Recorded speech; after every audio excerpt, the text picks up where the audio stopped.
Wake up in the middle of the night, restless and uncomfortable. All I need is a walk. That's it. Turning around, I realize I have no idea where I am. I nibble my bottom lip, turn in a circle, then see a large man. Armed with his fists, he approaches, eating up the space between us. I don't have anything. A pretty young thing like you has plenty to give. Then a punch echoes. Ooh, I bet it's Castillo. Oh yeah! What's going on between you and your roommate? I'm still testing the waters, I guess. You have been living together for 2 years! I wanted to offer to get a drink together. Worst case, she turns the conversation back to the aliens and I leave. Best case, we have a good time and I make the most of being awake. The most in what way, though? Oh! I wake up slowly, still clinging to my dreams. I'm not sure what's a memory and what never happened at all. There's something warm beside me, and I feel the sunlight coming through the window. I definitely don't want to wake up. What would I even be waking up to? Maybe reality isn't worth the time anymore.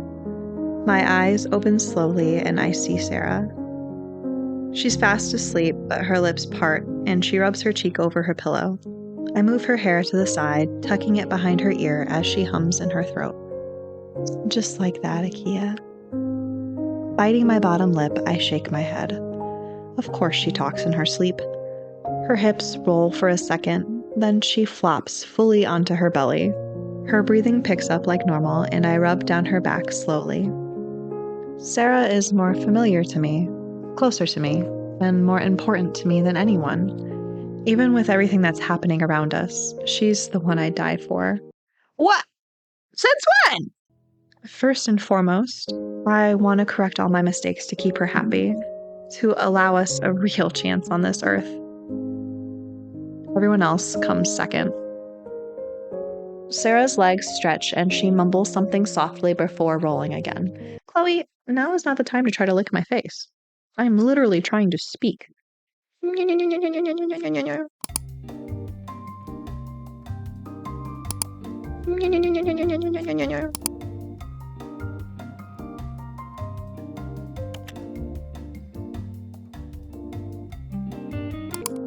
Sarah's legs stretch and she mumbles something softly before rolling again. Her breathing is different now. Her eyelids flutter like she's having to work to keep them shut. Faker. Oh, Zen, touch me next. What the f? I gape. Don't give Ekiya all your attention. Oh, hell no. I see her fighting that smile. Don't be shy. F us both. Okay, that's... Why do you have to be so crass? I shove her, then smack her shoulder.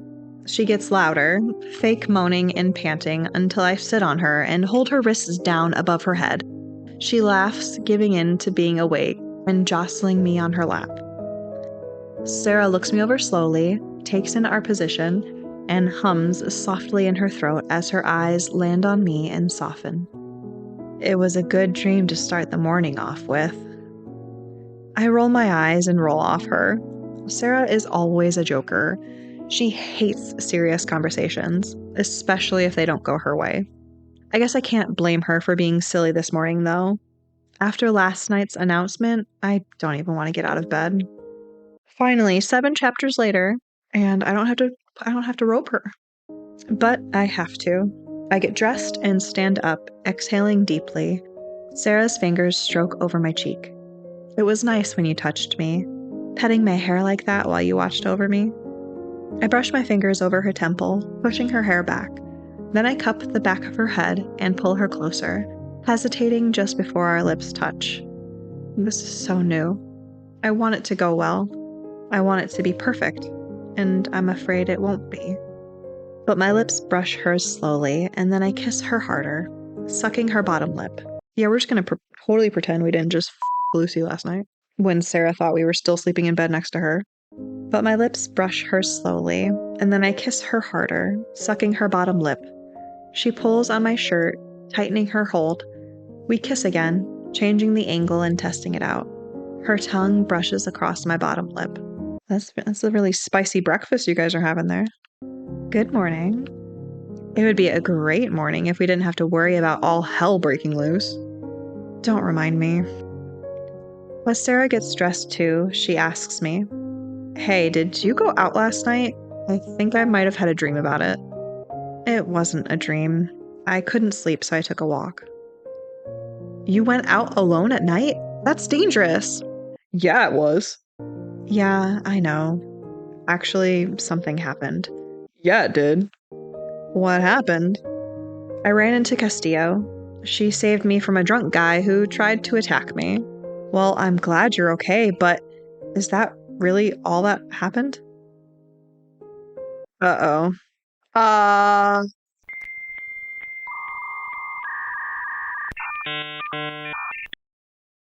Yeah. Sarah, I have something to tell you. I knew it. You f***ed her. I didn't mean for it to happen. Really, Ekiya? You're saying that you accidentally f***ed her? Can we not use that word, please? Fine. Did you make love with her then? Sarah makes the quote gesture, and her face betrays her disappointment. I know it's my fault. I've damaged our relationship. Before she can continue, I pepper her face with little kisses and explain. I got caught up in the moment. It was a one-time deal, and I gave in to impulses I shouldn't have. It was a mistake, Sarah. It was a mistake because I love you and not her. You know, sleeping with somebody else right before you confess your feelings isn't the best way to start a new relationship, but I hope it was worth it. Aren't you mad at me? Yes, I am. But I also understand what you're going through. Castillo is a beautiful woman. Maybe next time she's here, I can have a go. It's only fair. No way, you're mine. I'm sorry, what? What just happened?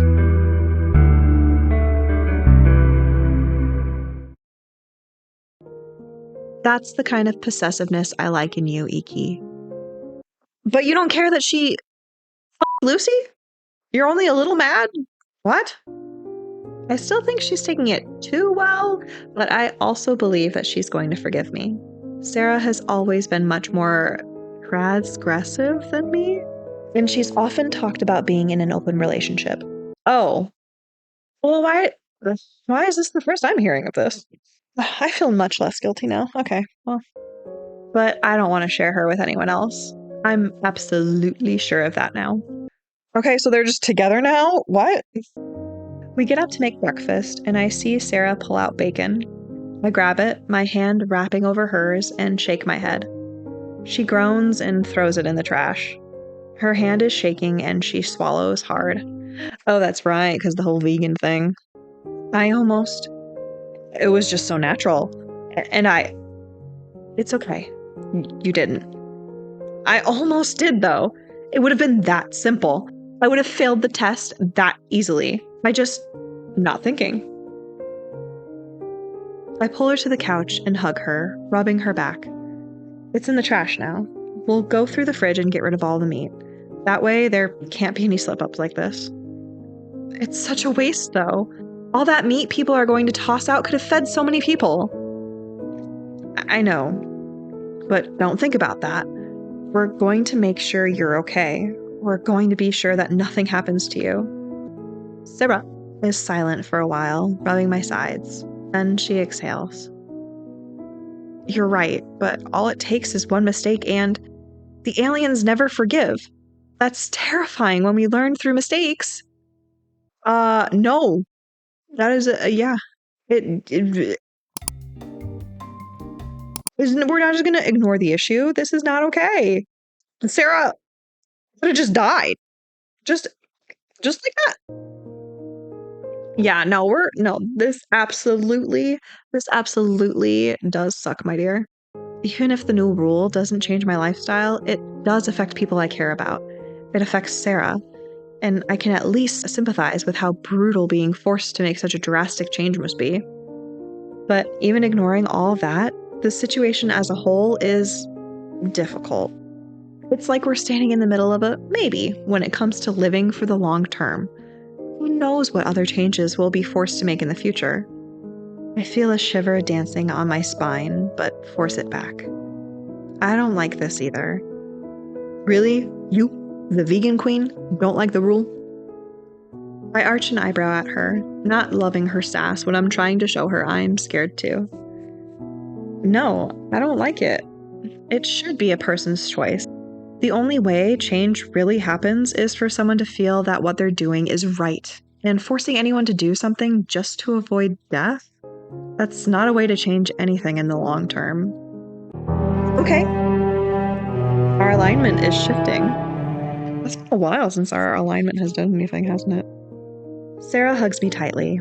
I rub her back and feel her sad smile against my throat. Do you think they're ever going to leave? I don't know, but I get the feeling they'll never leave completely. They'll probably insist on monitoring us somehow. They've invested too much into all this to risk it falling apart the second they leave. I wish we could just pretend to embrace the rules until they go, put money in public trusts and take out an equal amount every day, be good little vegans, show off how happy we are with the changes. Then the aliens will zoom away and we can go back to how we were. It would definitely be easier that way. Sarah's stomach growls, telling me we definitely need to take care of her before we keep talking. She blushes and pats her belly. My bacon craving will have to wait. What can you recommend to take care of this beast? I laugh at her stomach and nod, despite the creeping sadness still threatening us. I'll handle the shopping so you're not tempted. I'll even get vegan bacon. The fact that there is vegan bacon proves that us humans like the look of meat, and you can't prove me wrong. I roll my eyes and kiss her cheek. Oh, grab some donuts too. We should have the best vegan desserts for breakfast. I give her a look at the door. Being vegan is not an excuse to eat all that unhealthy food and balloon out. Just trust me. I promise I can make you the tastiest meals you've ever had. You'll forget what you're eating. Fat chance. I roll my eyes at the bad joke, but open the door and head out. As I walk, I can't help glancing around. People who are walking the streets look miserable for the most part. A few people are still excited, though, and it seems like everyone is clean and has at least something to their name. That's progress, right? Shaking my head, I go through the market and find that the vegan section specifically has been mostly untouched. The produce has been ravaged, but I guess people draw the line at tofu. Shrugging, I grab some of my favorites. Then I go through the rest of the store, picking up some of the passable fruits and veggies that are left before grabbing the seasonings I need to make stir-fry. That'll satisfy Sarah. But just to be extra nice in this trying time, I head to the vegan bakery down the road too. Of course, there are a million people in front of it. One of them I recognize once I'm pulled away from the crowd. Uh-oh. I look her over, surprised that she owns jeans and t-shirts. What do you mean? She's in the same exact outfit you saw her in last night. Agent Castillo? We have a problem. A serious problem. You mean the new rule? I mean that meat factories, areas of intensive farming, packing plants, and the like are being forcibly shut down by the aliens. Luckily, there haven't been any casualties yet since most of the workers didn't even show up today. They didn't want to be a target for alien rage. Then why is it so bad, compared to the other thing, I mean? It doesn't make sense. Directly killing people because of their money is way worse than making people go vegan. But I guess if the aliens are knocking down factories and closing places permanently, it could take a while for society to adjust. There may be a period of time where things are harder to get. Rationing might be a thing. Maybe it'll get so bad we'll have to grow our own food. I should probably pick up some plants on the way home just in case. It wouldn't hurt to be prepared. The animals are on their own. Cows aren't meant to be in the wild, especially in these numbers. Sheep, goats, pigs. There are millions of them that are no longer going to be fed. They're just going to die. Explain to me how that fixes anything at all, and I will happily put my hands up and admit defeat. Of course I can't. If they're just going to starve to death, that defeats the purpose. It's cruel. They need to be taken care of, but who would dedicate time and money to feeding and keeping animals if they can't benefit from it? I mean, yes, I know there are some good and generous people who would, but they wouldn't be able to keep up with all the animals needing new caretakers. And farm animals are bound to need more attention, right? All those hormones in dairy cows mean that they're uncomfortable if they don't get milk, and the steroids in chickens have them growing strangely. I swallow hard. Yeah, this is not, just every single decision, things just keep getting worse. You need to go talk with them again. It's not my fault! I'm tired of having to take care of each and everything just because I made the mistake of opening my mouth. I don't make those aliens do anything. They make all their own choices, and somehow I keep being the one that has to try to fix things. How could anyone have known that a simple conversation would trigger these kinds of responses? It's not fair. I'm not a diplomat. I'm not some intergalactic spokesperson, and I'm done pretending to be. You can't run away from this. Yeah, definitely not anymore. Like, I'm sorry. I empathize with you for not wanting to be any of these things. You are in too deep, however. Watch me. If you keep this up, I'm going to tell the aliens all about you. So leave me alone for a few days and let me get my shit together. I sprint away, jostling the bags in my arms as I run back to our flat. I sprint up the stairs, something my thighs don't exactly love, to get to where I'm going. When I open the door, I don't see Sarah. I don't see half our things. I don't even see little Martillo.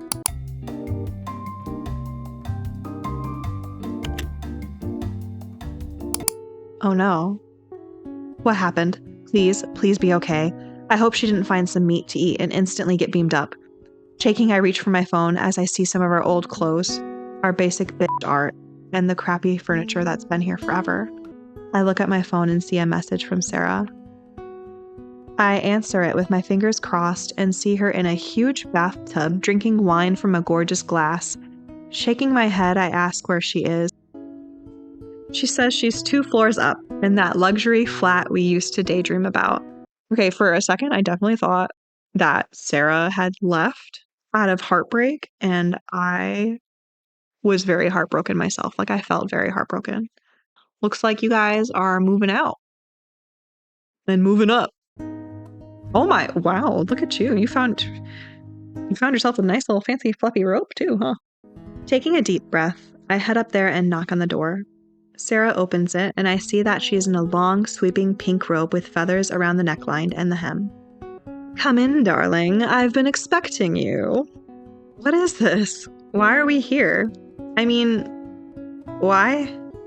Sarah ushers me in, shuts the door, and spreads out on the plush couch that takes up most of the living room. It's twice the size of our bed.